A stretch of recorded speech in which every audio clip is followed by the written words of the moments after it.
This is a spring fuller. They have all kinds of uses, including stretching billets out to knife length. But for bigger billets, a hydraulic press is recommended. However, I'm just a poor boy from a poor family, so we'll be making a bigger spring fuller instead. To do this, we'll need a slightly bigger coil spring and a piece of 1-inch square bar. It became quickly apparent that the coil spring I had wasn't going to fit in the forge, so using some very high-tech methods, I figured out how much steel the original used. And that came out to approximately exactly 40 inches. Then using the same high-tech method, I got into what was easily the second worst measuring contest of my life, and figured out how much steel I would need.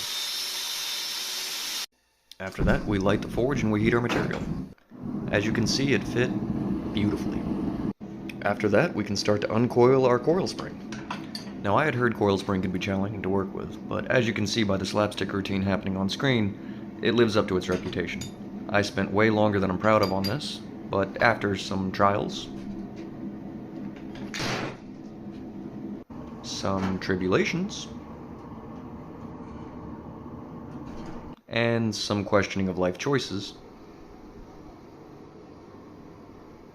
I was able to swap propane tanks, take it over the anvil, and finally get a handle on things. Fortunately, once you get it started, I found that it's pretty easy to keep the momentum going.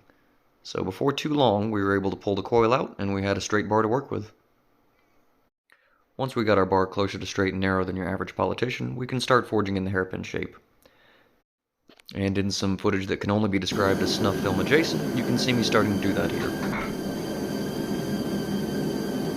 Once you have your initial bend, most of the rest of your forging is just tweaking for preference and intended use. Struggles with uncoiling aside, I had a lot of fun making them, and I found that I had to think about moving steel in ways that you just don't have to in bladesmithing. And outside of being good practice, it's also a very useful tool to have in your shop, so if this is something you don't have, I recommend trying one out, see what happens with it. Once our forging is done, we have the body of our spring fuller that we're going to leave out to air cool, while we refill our coffee and get ready for the final steps. Here you can see me cutting off about 3 inches of my bar stock to work as the hardy shank. I went pretty heavy with my welds. You shouldn't need to, as the hardy shank won't be under a great deal of stress if it's positioned correctly, but do whatever works for you. And there we have it. A beefed up spring fuller, ready to use. Boing! Thanks for watching. Don't forget to like and subscribe for more. And since this was a learning project for me, be sure to tell me how you think I did in the comments. See you next time.